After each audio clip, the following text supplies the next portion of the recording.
Pero luego sigue diciendo, pero cada cual en su rango. Esto quiere decir, todo va a suceder o sucede en un orden. Eso es lo que está explicando. Cristo como primicias. Bueno, las primicias son los primeros frutos de cualquier cosa.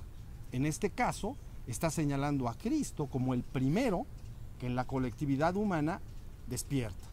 Y entonces, ahora sí, al estar despierto y recordar su divino origen, que es Dios, ya puede guiar a todos hacia allá. ¿Ok?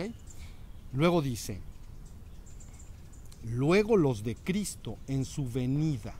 Esto está implicando que entonces Cristo en su segunda venida, ¿no? En su segunda venida, entonces debe despertar a los suyos, a los que le esperan.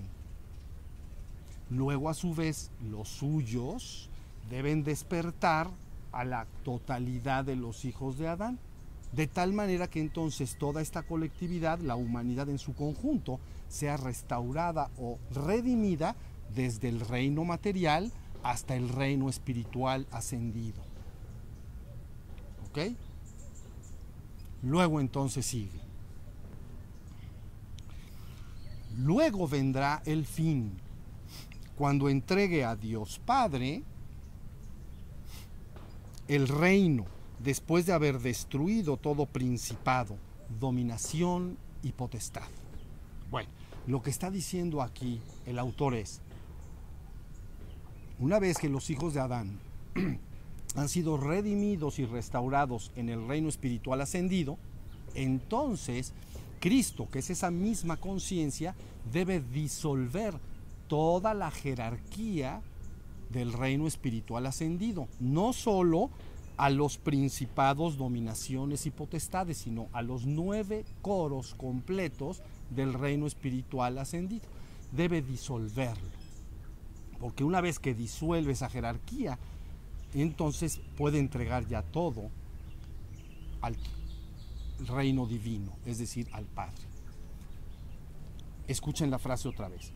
Luego el fin, cuando entregue a Dios Padre el reino, después de haber destruido todo principado, dominación y potestad. ¿Ok? Más las otras 6 coros del reino espiritual ascendido. Todo debe ser disuelto para poderse restaurar a su vez en el reino divino. Muy bien. Luego sigue una frase más adelante que es muy importante. Dice, el último enemigo a ser vencido será la muerte.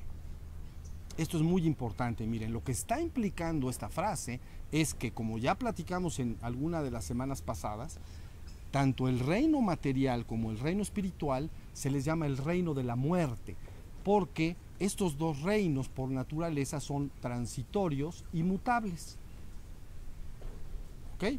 Entonces, solo será vencida la muerte cuando estos dos reinos sean entregados al reino divino, regresados a Dios. Entonces prevalece la vida eterna. ¿Ya entendieron? Esto es muy importante. La vida eterna solo permanece y existe en unicidad con Dios en el reino divino. Por eso el último enemigo a vencer será la muerte. Ok.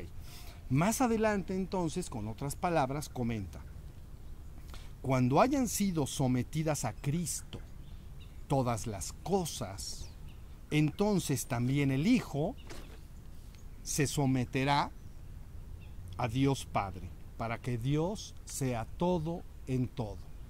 Eso lo que quiere decir es que una vez que todas las cosas sean sometidas a Cristo, lo que quiere decir es que todas ellas, todos los seres del reino material y del reino espiritual, finalmente se tendrán que convertir y fundir en la conciencia de Cristo.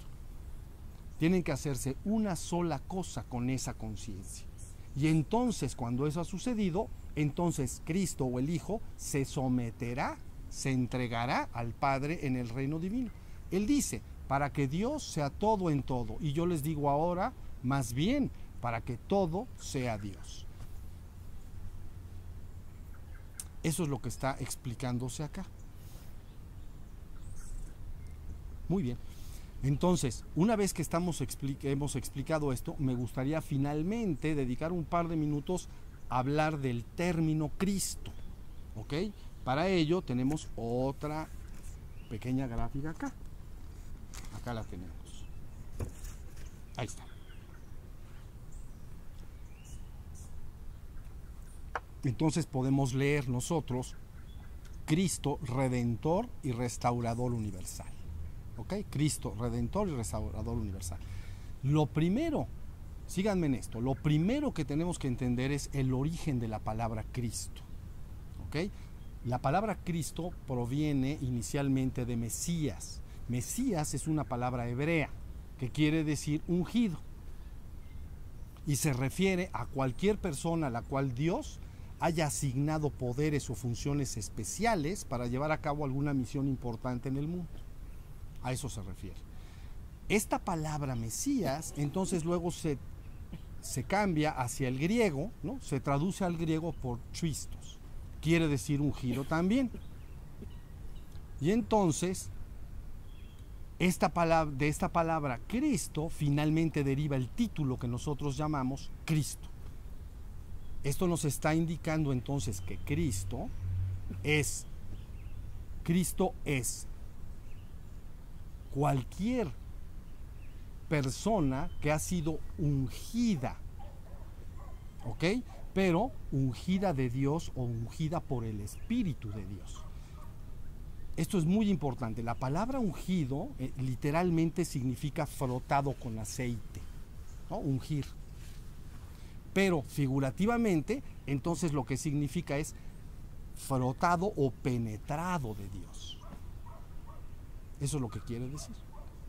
Es por esto que cuando yo me estoy refiriendo en estas pláticas a la conciencia de Cristo, me estoy refiriendo a cualquier ser humano o espiritual, ¿ok?, que haya entrado al reino divino,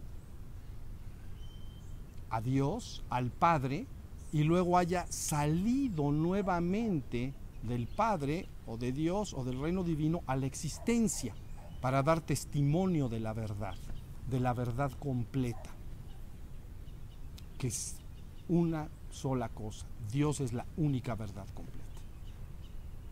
Entonces, es por esto que este ser que haya entrado al reino divino y luego salido del reino divino, precisamente por ese acto de saber la verdad completa, se convierte inmediatamente en un ungido. Quedó impregnado de la conciencia que vivió en el reino divino, en la unicidad absoluta que es Dios. ¿Ahora sí? Bueno, y es por esto también que entonces yo, cuando hablo de la conciencia de Cristo, no me estoy refiriendo en ningún momento que esta conciencia esté de alguna manera ligada, ¿no?, que esté ligada indisolublemente a una sola persona, como es el caso de los cristianos en general, que consideran que Cristo, la conciencia de Cristo, está ligada indisolublemente a Jesús. ¿Ven? Tanto es así que entonces han unido las dos palabras, Jesús y Cristo, Jesucristo. Ya lo tenemos ahí. Pero miren, para darme a entender mejor, podríamos utilizar la palabra entonces Cristo, pero o Mesías traducida al español. Entonces ungido. Entonces diríamos, en vez de Jesucristo, diríamos Jesús el ungido de Dios, el ungido por el Espíritu de Dios. Pero también podríamos decir lo mismo de otro ser humano.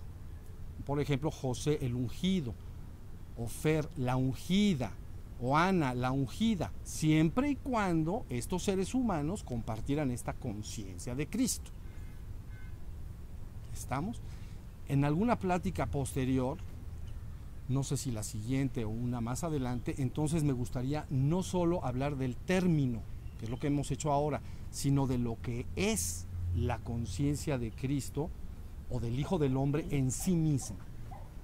Pero lo que sí me importa dejar claro el día de hoy es que para que se logre la redención y restauración universal, regresando todo al reino divino, es requisito indispensable que todos los seres que se encuentran tanto en el reino material como en el reino espiritual, finalmente se fundan en esa misma conciencia, se restauren en esa conciencia. Y entonces esta conciencia puede finalmente restaurarse y entregarse al Padre. El Hijo se funde con el Padre. De esta manera se completa finalmente la restauración, la redención o restauración universal. Muy bien. Yo creo que con lo que acabamos de decir hoy debemos poner fin a esta plática. Y ya en las próximas pláticas hablaremos de la conciencia de Cristo y algunos otros temas para seguir profundizando en el tema. Bueno, pongan sus manitas, muchas gracias.